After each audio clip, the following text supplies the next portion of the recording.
Corporate needs you to find the differences between this picture and this picture. Intel has told us there are at least 7. Okay, I already see one. Give him. Okay. They're the same picture. Well, for once, Pam, you're probably wrong. These are not the same, even though they have the same characters and the same moves and the same outcome. Okay, they do look really similar. In fact, they're supposed to be the same, and it's that sameness that's supposed to make it different. I'm not making any sense, am I? I think for this to make sense, we need to go back to some old school filmmaking.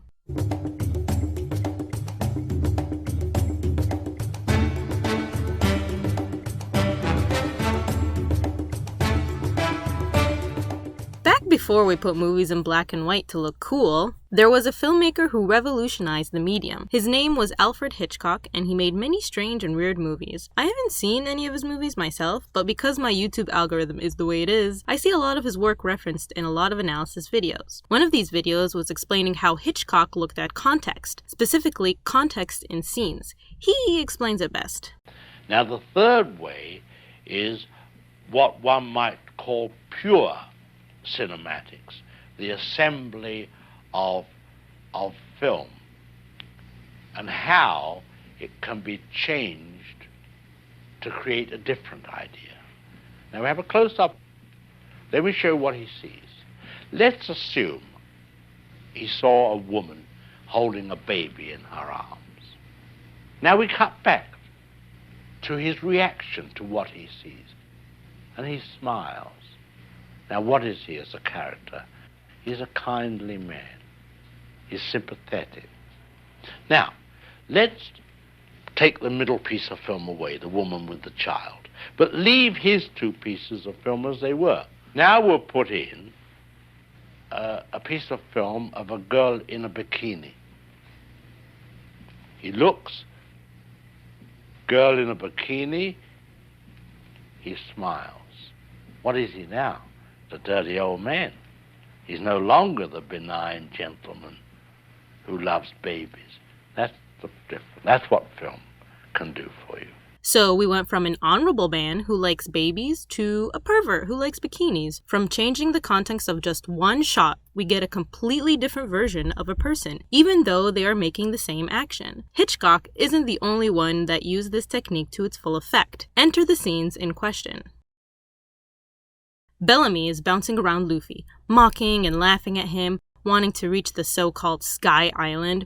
Recently having given Luffy a beating, he asks,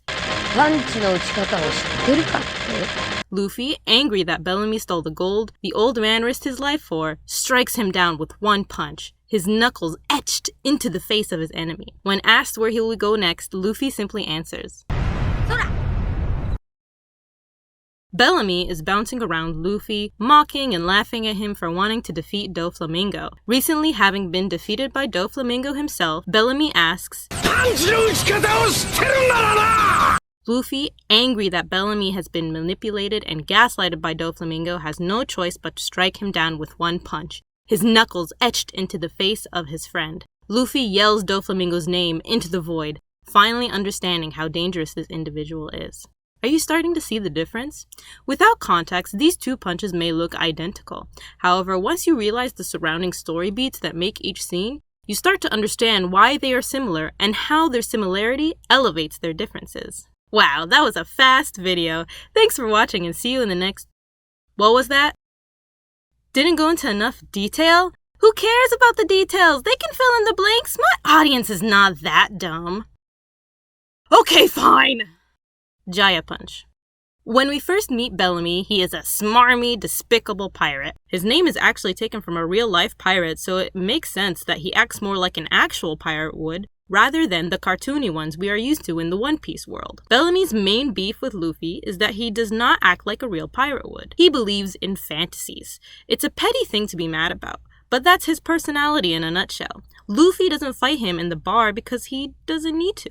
It's only when Bellamy has done a despicable thing to someone that Luffy respects that he confronts him. That one punch shows that Luffy's justice and belief in fantasies will always be stronger than Bellamy's evil deeds and pettiness ever could be. Dressrosa Punch. Seeing Bellamy again, Luffy sees that he has changed into someone with a goal. Bellamy has admired Doflamingo for a very long time, and the only way he can get into his crew is if he wins the Coliseum bout. While Luffy admires his change in character, the audience is a little bit confused. The last time the audience saw Bellamy, Doflamingo made his second-in-command slice him up for losing to Luffy and tarnishing his symbol. Why would he still follow a pirate who wanted him dead after losing one fight? This duel to the death, as Bellamy calls it, has escalated into a duel of honor. Luffy knows why he is doing this, but disagrees vehemently with his thinking. Bellamy doesn't care. His pride as a man who followed Doflamingo won't allow him to back down. Luffy respects this and gives his all into one punch. Why the comparison matters.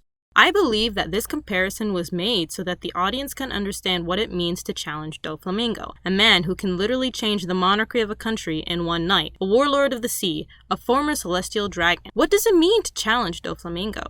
It means dealing with someone who has the power to manipulate invisible strings through his devil fruit, also able to manipulate actual people as well. Throughout the Dressrosa arc, we see him manipulate his subordinates, his enemies, the civilians of Dressrosa, the world government, and Bellamy. Doflamingo uses Bellamy as a meat puppet to attack Luffy on the roof of the palace, showing off his literal puppeteering skills. Then, when Doflamingo leaves the two alone inside the palace, Bellamy insists he will kill Luffy for Doflamingo's sake, showing off his psychological puppeteering skills. Luffy then realizes how dangerous this man is. He made Bellamy, the smarmy, stuck-up pirate that we met on Jaya, into his puppet. Even when Bellamy realized that Doflamingo never cared for him, his honor wouldn't allow him to not fight for the man that he used to admire. And Luffy sees this manipulation in action. It's only after Luffy punches Bellamy that he starts to understand how dangerous Doflamingo really is, and how much he really hates this guy for making him hurt his friend. The comparison not only shows how evil Doflamingo is, but it shows Bellamy's character growth as well. After meeting Luffy on Jaya,